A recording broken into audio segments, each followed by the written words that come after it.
Привет-привет! Меня зовут Людмила, и с вами Таро в потоке. Наш сегодняшний расклад называется «Мысли, чувства, действия загаданного мужчины». Ну, один из самых-самых ваших любимых.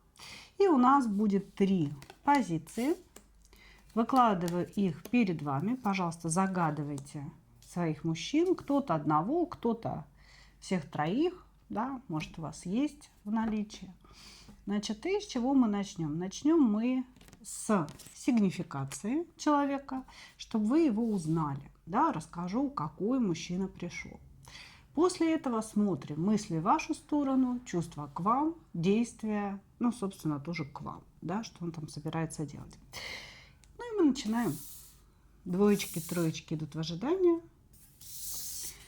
Начинаем с единички. Угу.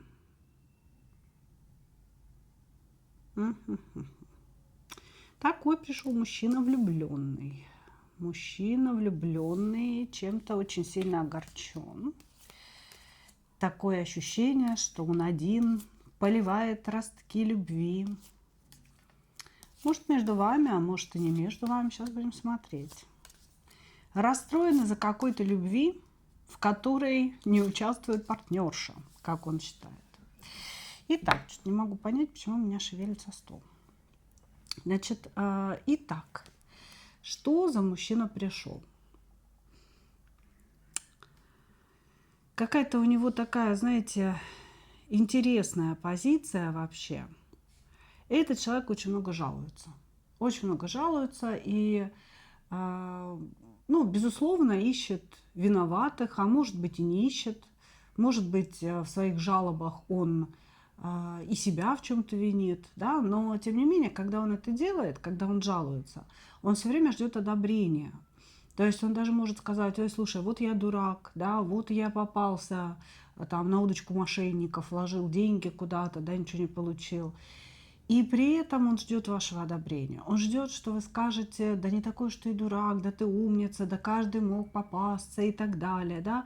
То есть даже когда он не прав, он это вроде как признает, но с позиции того, что это тоже повод его пожалеть, это тоже повод как-то к нему быть снисходительной. Понимаете? Ну уж точно не поругать. Это 100%. Дальше, значит, мужчина кубковый, мужчина очень такой чувствительный и чувственный. И, конечно, у него достаточно такое, знаете, ранимое, самолюбивое эго. Поэтому, когда вы общаетесь, вам приходится, возможно, выбирать слова. Он может обидеться на что-то такое, да, что вы даже себе представить не могли, что на это можно обидеться. Очень романтичный, может писать и присылать вам стихи, может писать музыку, может говорить о каких-то, о космосе, о звездах, о путешествиях. С ним интересно общаться. Это человек, который читает, смотрит, развивается, да, и вот он как-то может занять ваше время, да, время вашего общения. Вот, значит, все время как-то не договаривает. То есть в беседе делает отсылку к своему некому прошлому, да, но при этом это прошлое не называет, не рассказывает ситуацию. Типа: да, была у меня уже любовь, да, мне уже сделали больно, но при этом ничего, никаких подробностей. Да, все время какая-то отсылка куда-то. Вот меня уже обижали, вот у меня уже это было, вот женщины меня уже там подставили, обокрали и так далее, но никаких фактов. Все время какая-то отсылка.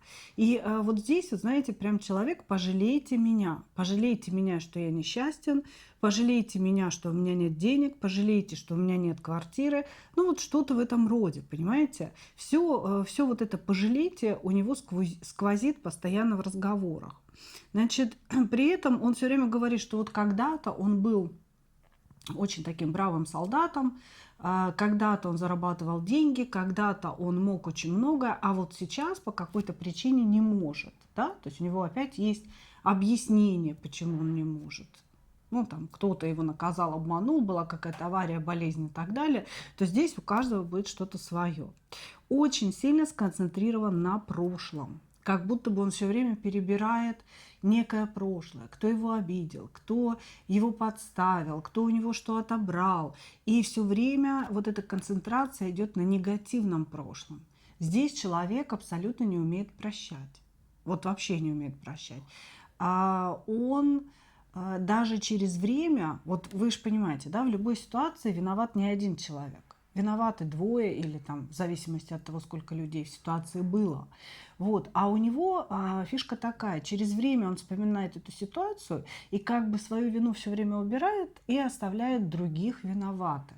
Поэтому его голова – это такой огромный дом советов, да, где он постоянно оправдывает себя, вспоминает какие-то прошлые свои успехи, прошлые падения. И вот в падениях всегда виноваты кто-то другой, а в успехах, конечно же, молодец он. Он очень незрел. Очень незрел, у него не хватает внутренней опоры, я бы так сказала. Хорошо. Ну, давайте к делу, как говорится. Я думаю, что вы его уже узнали, да? Давайте смотреть мысли о вас.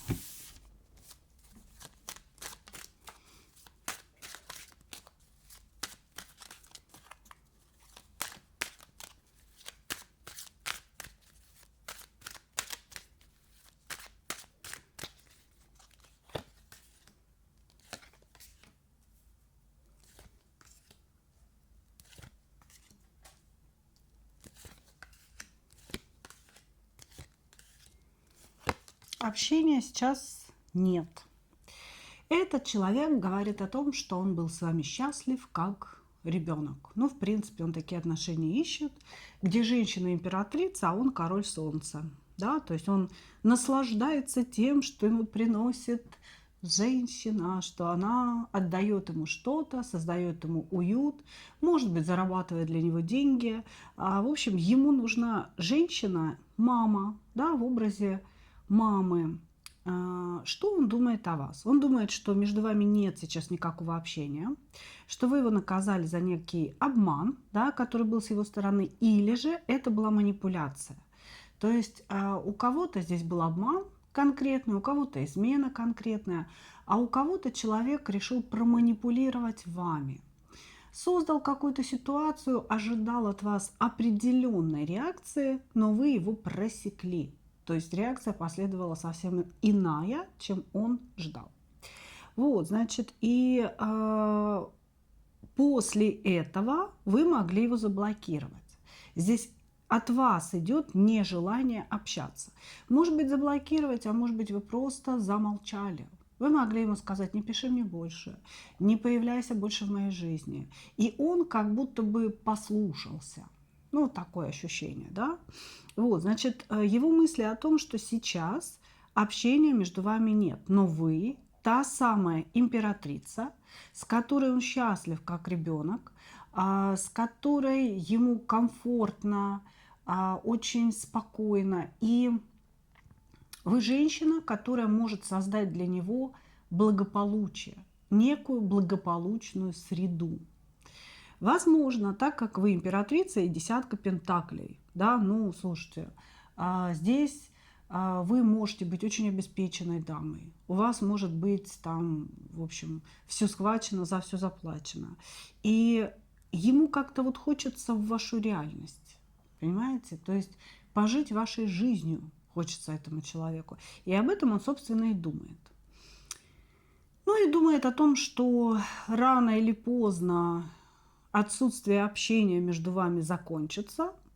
Он считает, что это, ну, некая такая пауза, вы немножко ерепенитесь, что-то вам там сбрело куда-то, и вы все равно разрешите ему через время снова проявиться. Здесь вот такая конфигурация вопроса. Вы разрешите, и тогда он с жезлами своими наперевес прибежит вас завоевывать.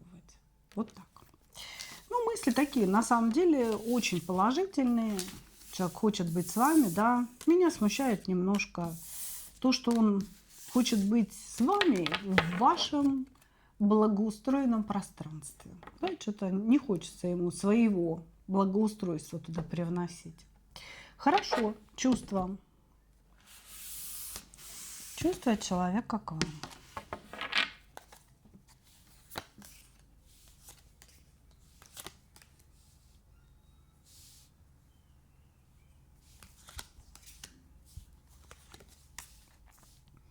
Я одинокий злодей Казанова, да, люблю тебя снова и снова. Конечно, любит он вас, есть у него чувства к вам, достаточно такие искренние. Здесь мужчина очень сильно сконцентрирован на вашей персоне, очень сильно. Он вот, конечно, сигнификация его, она вся была о вас, да, типа я ее люблю, но я поливаю ростки нашей любви в одиночку, потому что она ничего не хочет, она от меня отвернулась, я такой бедный несчастный, опять это к вопросу, да, о жалости к себе, о том, что окружающие его должны пожалеть. Вот, значит, здесь человек вас любит, он вас любит, но это мужчина, который абсолютно не способен взять ответственность за женщину. Он хочет, чтобы вы, как императрица, взяли ответственность за него. Он будет приносить какую-то пользу, если так можно сказать, не знаю, прям рвется это выражение, да. Мужчина здесь готов приносить пользу в обмен на то благополучие, которое вы ему дадите. То есть он будет забивать гвоздики, заниматься с вами сексом, ну, я надеюсь, качественным, да, как он думает, что он способен на это. Будет делать вам массаж стоп, значит, класть вам горячее полотенце на плечи, чтобы вы расслабились. Ну, что-то такое здесь будет происходить, да, в случае, если вы будете вместе. Его любовь, она подразумевает какое-то, знаете, притяжение к вам, и вот состояние жертвы, какое-то плаксивое такое состояние. Я ее так сильно люблю, но она меня не оценила, она меня не принимает таким, какой я есть. Он говорит, что это любовь. И желание в вашу сторону присутствует очень сильное, сексуальное. И мысли о вас бесконечные с утра до ночи. И вы его мечта, и вы его звезда. То есть человек вас вот прям, знаете, поставил на пьедестал. Создал из вас памятник. Вот, и верит в это свято. Просто это какая-то, знаете, такая своеобразная любовь с позиции «ты мне должна». Я люблю тебя, поэтому ты мне должна. Ты должна соответствовать моему идеалу, ты должна соответствовать тому, что я от тебя хочу. Ты должна давать мне, чтобы я продолжал тебя любить. Вот такая здесь позиция. Хорошо. Ну и что же наш грустный принц будет делать? Да? Каковы будут его действия в вашу сторону?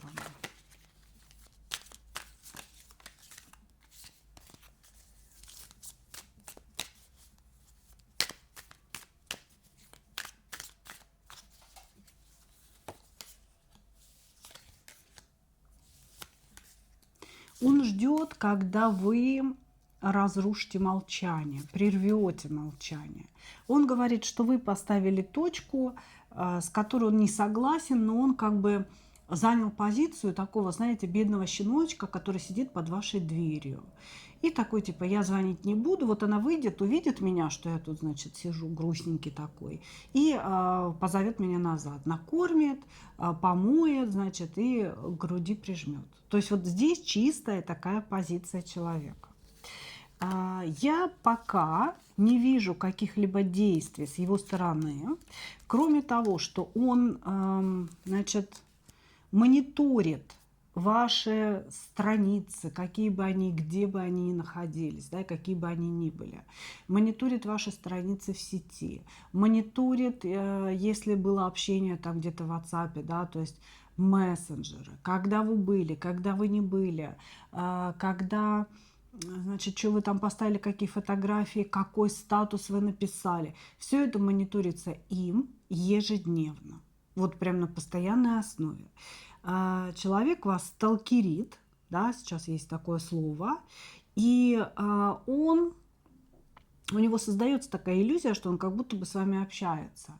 Вот из-за того, что он вас видит в сети, да, вот у него создается чувство, что он где-то рядом, что вы это пишете ему, вот эти все статусы, фоточки ставите для него, что вот это все как бы для него, понимаете? Значит, пока я не вижу, чтобы были какие-то реальные действия.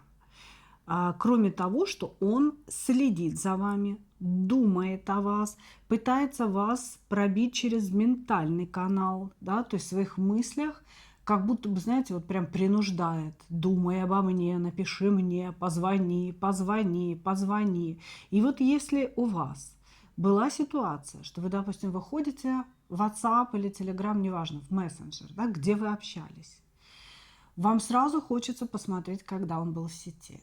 Вы, допустим, заходите в этот диалог, и он сидит в сети, да, и у вас создается ощущение, что он в этот момент тоже именно в этом диалоге, что он не просто сидит в сети, а именно как бы смотрит на вот эту фразу в сети вместе с вами.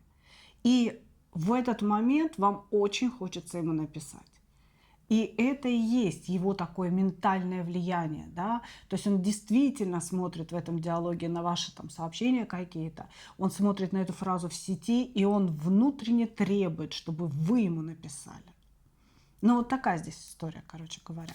Действий каких-то с его стороны я не вижу, он здесь ждет вашего великого позволения, если так можно сказать, позволение проявиться, ну и обещает, что как только вы позволите, он как рванет, как побежит за вами, как вас завоюет. Ну, вот как-то так. Хорошо. Благодарю вас, единички. Двигаемся дальше.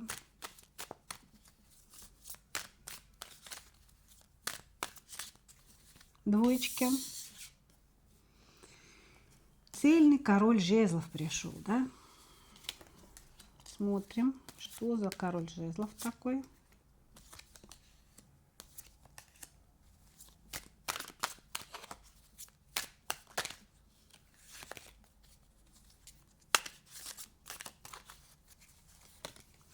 Здесь такой, знаете, король жезлов интересный. Как-то вот он все себе на уме. Все себе на уме. Говорит о том, что он жезловый король. Так и хочется сказать, а по знаку зодиака рак. Вот не у всех будут раки. Но вот идет эта информация, я ее, значит, озвучиваю. На самом деле король у нас кубковый, не совсем король, а паж. Мужчина, который, во-первых, любит выпить, он очень любит разные удовольствия, он очень любит какие-то посиделки на воздухе, шашлыки-машлыки. Он любит приехать куда-то на природу, пусть даже, ну, там, без посиделок, да, просто на этой природе побыть, поиграть там в бадминтон, например. То есть мужчина, который очень любит быть вне дома, и ну, вот как-то любит лето, любит теплую погоду, когда можно с комфортом, значит, общаться с людьми, общаться с друзьями. При этом, что интересно, у него может быть очень много знакомых, но друзей настоящих мало. И люди после общения с ним его не особенно любят. Ну, то есть не особенно люди стремятся с ним на этих посиделках сидеть. Потому что, значит, алкоголь может на него влиять не очень положительно. Он может выходить в состояние агрессии и использовать, ну, вообще, знаете, как бы любой повод для того, чтобы подраться. Здесь мужчина такой драчун. Вот, значит, человек сам себя не знает. Вот он вообще даже не понимает, кто он, что он и зачем он. Но у него всегда маска жезлового короля. Он всегда показывает себя человеком очень успешным, состоявшимся, может быть, где-то состоятельным, человеком, у которого всегда есть какие-то дела, ему есть куда ехать, есть кому позвонить. Понимаете? То есть вот вы с ним общаетесь, допустим, сидите в кафе, он постоянно на каком-то телефоне, он кому-то отвечает, там, ему звонят бесконечно, отходит в сторону, извини, подожди 2 минуточки. Вот, то есть он такой вот весь занятой. Но если вы начнете общаться ближе, окажется, что он очень много врет, что это какие-то поверхностные знакомства, что у него толком нет дела, может быть, толком нет работы. Вот какая-то такая здесь история прослеживается. И еще очень настораживает карта треугольников. Здесь не обозначено, что он женат, но треугольник какой-то присутствует. Может быть, он вступает в отношения с женщинами замужними. Треугольник, треугольник. Может быть, у него, допустим, кроме вас есть еще какая-то дама на выбор, да, то есть вот он не может определиться, вы или она. Вот, значит, или этот человек был женат, а сейчас поддерживает свои отношения не с детьми, к примеру, а именно с женой. То есть он с ней общается, ходит к ней в гости, где-то что-то там пытается помочь и так далее. Вот такие здесь могут быть взаимосвязи, да, к треугольнику. Хорошо. Давайте смотреть мысли о вас.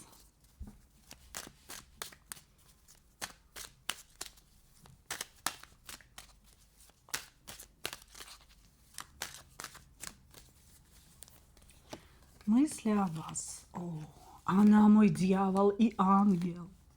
Господи. Жена, что ли?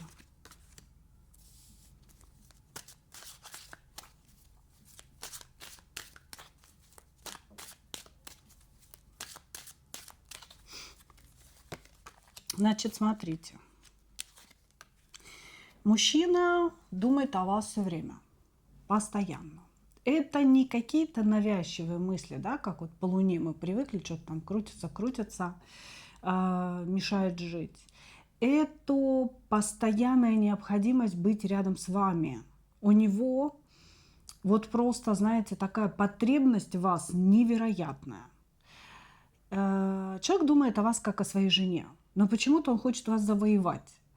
И тут, да, или вы жена, которая живет с ним раздельно, и, быть может, вы поругались, да, или вы живете вместе, но что-то пошло не так, молчите сейчас, вот в данный период времени. Вот. Или вы не жена, но он намерен вас сделать женой. У него очень серьезные намерения. Здесь прям, знаете, вот конкретика. На рыцаре жезлов мы несемся в четверку жезлов и приходим к Иерофанту. То есть он хочет на вас жениться официально, потому что Иерофант – это официальные бумаги, это официальная печать в паспорте. Вот. Ну и, конечно, он видит жизнь с вами совместную как нечто счастливое, наполненное, такое, знаете, вот мы будем радоваться, возьмем друг друга за руки, будем все бегать, прыгать, у нас родятся детки, да, и вот все у нас будет хорошо. Как, кто это хорошо сделает, хрен его знает. Ну, главное верить, да, что все будет хорошо. И он говорит о том, что он хочет этого восстановления после некого обнуления и башни. То есть между вами произошло что-то плохое по башне, да, произошло какое-то разрушение ваших отношений. И здесь, как бы, знаете, все было поставлено на ноль. Как будто ничего не было. Может быть, вы поругались настолько, что вы ему сказали, да, что вот все как бы хорошо, как мне было хорошо, когда я тебя не знала. Вот. Давай мы больше не будем вообще ничего делать, потому что вот все, это точка невозврата. Здесь человек хочет начать с чистого листа. Начать с чистого листа. Он думает о вас, он в вас очень сильно нуждается, вы его рвете на части. Он не может понять, какая вы. Он не может понять, вы как бы ну, там, я не знаю, агрессивная, злая, неприступная, нарциссичная, или вы очень добрая, мягкая, нежная, отдающая. Вы играете с ним вот в какую-то такую игру, да, что он не совсем понимает, где вы настоящая. Но то, что его безумно к вам тянет, до нереального сумасшествия, это 100%. И он как-то, знаете, считает, что именно с вами рядом он настоящий жезловый король. Здесь маска короля, понимаете, человек в пажовых энергиях, он не дотягивает до короля, но вот с вами он собирается быть королем. Вот именно с ней я как-то себя буду чувствовать или действовать как настоящий жезловый король. Окей, чувства, давайте посмотрим. Чувства здесь есть однозначно. Есть ваша такая просто жесткая необходимость. Сейчас посмотрим, какие именно.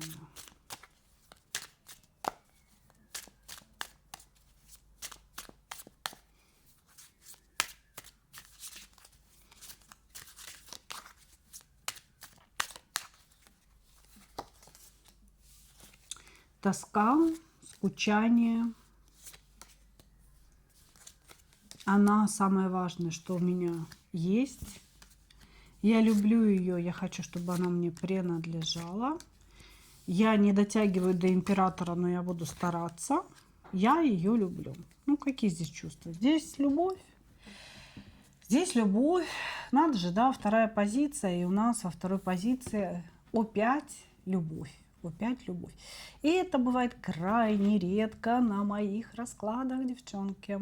Значит, поэтому хватайте мужиков. Хватайте. Значит, человек очень сильно скучает. Он скучает, он хочет возобновления общения, он понимает, что он провинился, что он какой-то вел себя очень плохо.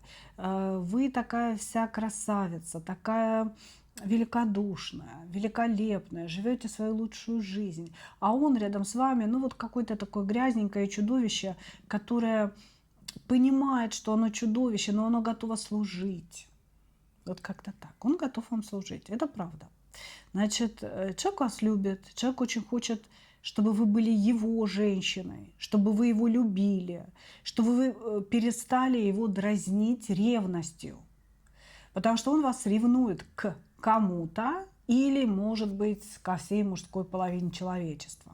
Вот. И он такой типа, я очень хочу быть уверен, что она никуда не денется. Я очень хочу быть уверен в том, что она там ни с какими другими мужиками не флиртует, не переписывается, не встречается. Хочу быть единственным у нее.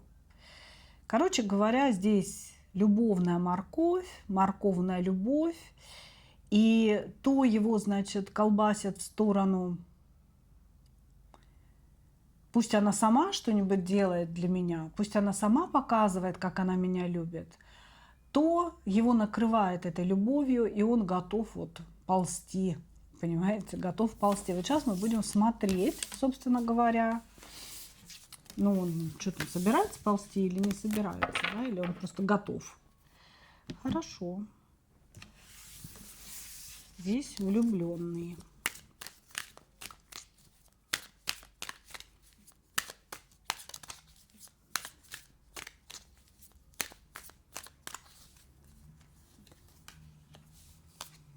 Так, будет ли делать? О, здесь имейте в виду, товарищ может быть, ну, может верить, да, в энергии, потоки, карты Таро и ходить к тарологу за информацией. Прям 100%. 2 карты выпало, 2. Интересно, да, но мужчина вместо того, чтобы действовать напрямую к вам, ну, то есть там позвонил, написал, проявился, извинился и так далее, собирается идти к какому-то специалисту. Значит, или просто узнать, что вы там чувствуете к нему, да, есть ли доступ к вашей персоне. Или, может быть, не только для этого. Тут надо поосторожнее, потому что он может заказать приворот, если вы его совсем ну, как бы бортанули, да, вообще не появляетесь, он может здесь и это тоже сделать. Я сначала было подумала, как же это трактовать, да, как бы, ну, мужчины, как правило, не верят, и мужчины, как правило, не ходят, да, очень редко кто ходит, вот. Но тут еще одна карта, да, жрица выпала. Сомнений нет. Человек хочет обратиться к миру тайного для того, чтобы узнать о вас инфу, ну и что-то там наворожить, да, чтобы вы прибежали. Вот, как-то так, по действиям. Ну, будет он, конечно, действовать все равно. Будет действовать. Сейчас вот он что-то куда-то сходит к специалисту, и ему там, возможно, скажут, что иди, делай простые человеческие действия, да, вот, и он тогда будет делать. Он будет действовать просто не прямо сейчас и не очень быстро. Здесь тоже идет какое-то наблюдение, знаете, ощущение, что первая позиция плавно перетекла вот сюда, да, может быть, не вся целиком, частично, но тем не менее. Вот, значит, действовать он будет чуть-чуть попозже, после того, как узнает какую-то информацию о вас. И действовать он будет, он использует какой-то шанс, то ли вы ему дадите, то ли судьба даст, может, где-то встретитесь, да, он его использует и скажет вам о своей великой любви. Ну, вот так. Вот так здесь у нас будет действовать мужчина. Благодарю вас, двоечки. Двигаемся дальше.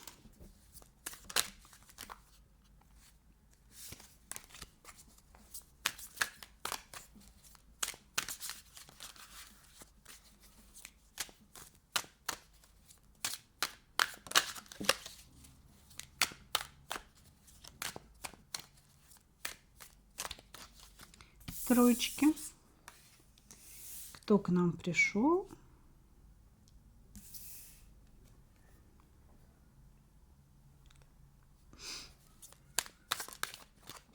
Не хочет о себе ничего рассказывать.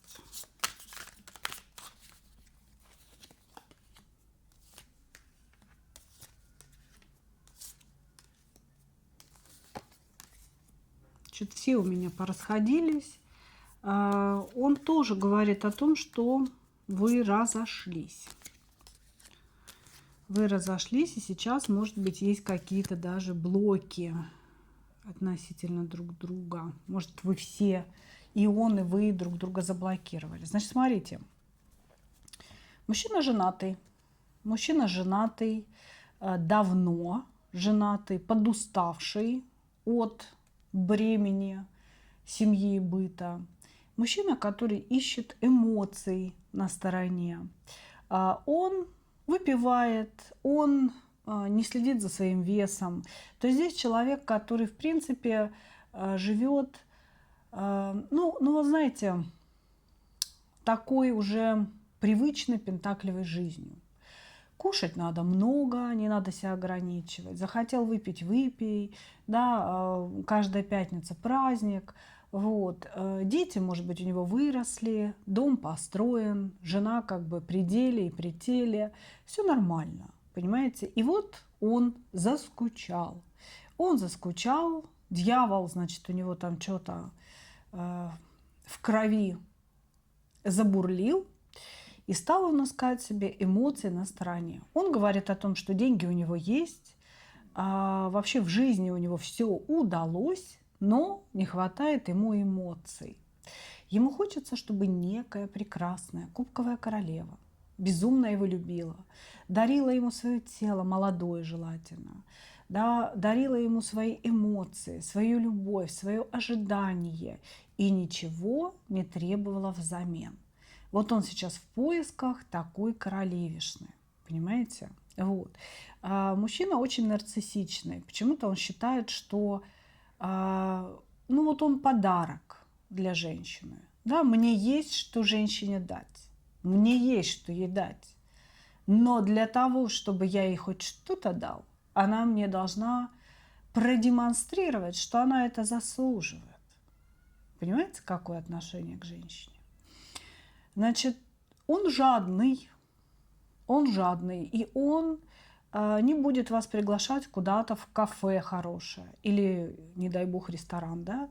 Он будет вас приглашать куда-то на съемную квартиру, может быть, да, может быть, в какое-то такое типа чебуречной. Но это не потому, что у него нет денег, а это потому, что жадный он, скупой. Здесь может быть вплоть до того, что он купит каких-то печенек в пакетике и пригласит вас посидеть на лавочке в парке. Вот. И будет думать, что ну, это какой-то предел ваших мечтаний. Понимаете? У него есть деньги, но он не намерен тратить эти деньги на женщину для эмоций. Вот он как-то типа, у меня же есть семья, у меня есть обязательства, все, не надо вообще с меня ничего спрашивать. Отстаньте все от меня, да, как бы.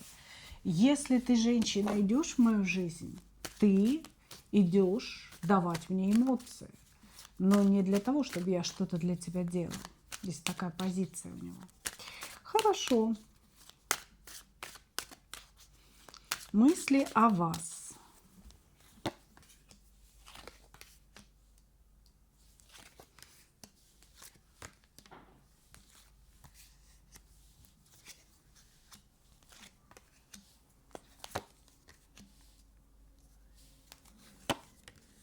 Угу.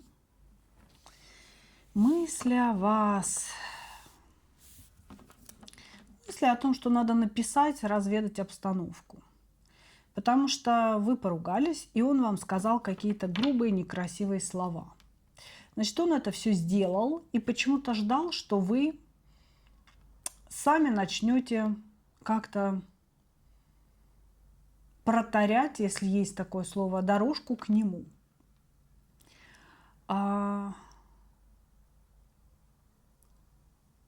Очень странные здесь мысли. Я ее обидел, я ей сказал резкие слова, но она должна это проглотить и сама мне написать. Сказать, где мы с ней встретимся, для того, чтобы, значит, между нами что-то происходило. Вот. Но лучше я ее заблокирую, пусть она ищет ко мне какие-то подходные пути. Слушайте, о чем это? О чем это, девчонки? Напишите в комментариях, это о чем вообще сейчас было. Вот, то есть как бы он вас обидел, это 100%, он вам сказал в письменном виде, причем это было, какие-то очень неприятные вещи, и теперь он же ждет, что вы будете искать с ним связи. Он даже мог вас заблокировать, здесь блокирующая карта. Он ждет, что вы ему откуда-то, ну, я не знаю, там с Луны или с Марса пришлете сообщение, понимаете? И начнете его добиваться. Ёкарный бабай, да? Бывает такое? Ну ладно, давайте чувства глянем.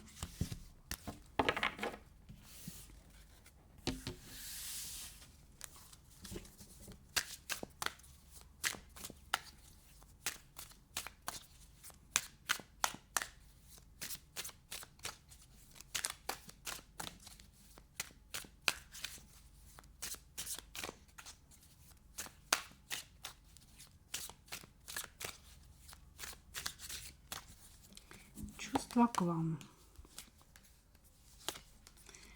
Вот, понимаете? И в мыслях тоже. Бывшая любимая. Я ее любил, но она, значит, не смогла меня уберечь. Она, ну, вот как-то не оценила моего величия. Понимаете? Наверное, требовали не печенек в парке, а хотя бы, слушай, давай в кофейню зайдем, кофе на по имени. И он такой, типа, блин, какая меркантильная тарелочница. Что-то в этом роде здесь. Бывшая любимая. Любили бы мы друг друга. Аки-голуби, если бы она не была такой нарциссичной, если бы она не была такой зацикленной на себе. Значит, здесь человек считает, что у вас очень высокая планка мужчин. Что типа вы должны эту планочку понизить.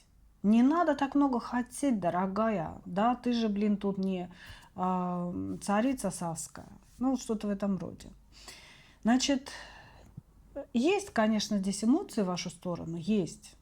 Вы ему очень сильно нравитесь, и ему очень хотелось быть вашим господином, властелином и всего остального. Вот. Ему бы хотелось, чтобы вы, ну, во-первых, сейчас вы для него такая звезда, да, вы яркая, где-то светите, недоступная, и особенно не рветесь на самом деле вот в его пространство. А хочется, чтобы эта звезда первая упала на ладошку, да, а потом вот кинуть ее куда-то вниз. И чтобы она говорила: да, я тебе докажу, что я звезда, давай я тебе покажу, как я тебя люблю. Понимаете? Из разряда кружите меня, кружите. Здесь очень странные чувства. Они есть к вам. Это симпатия, это желание с вами бесконечно оставаться вместе, заниматься любовью, получать ваши эмоции, какой-то тактильности хочется, поглаживаний хочется и так далее. Все это есть, да, но все это с позиции того, что вы ему что-то должны. Понимаете? Он ничего не готов вам делать. Он даже вот в сексе, я уверена, ляжет и скажет: делай что-нибудь, давай. Давай делай что-нибудь. Понимаете? Как бы они есть, эти чувства, но они весьма странные. Сейчас он злится на вас, сейчас он говорит: она моя бывшая любимая. Она моих потуг не оценила, да, хотела что-то большего вообще. Я не понял, что можно еще хотеть, когда я, король, такой весь, значит, великий, пришел в ее жизнь. Я не понимаю вообще тебя, дорогая. Вот так это выглядит.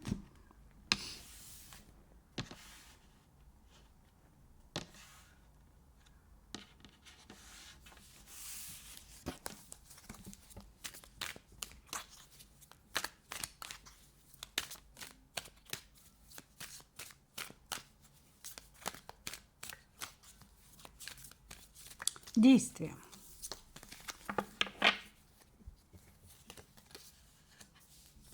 Слушайте, у нас мужики все какие-то странные. Все такие, все в Луне. Они такие: я подумаю, я посижу, подумаю о ней вообще. Как мне плохо, как мне одиноко без нее. Ну, я думать буду над этим. Я буду над этим думать. Ну, ладно, думай.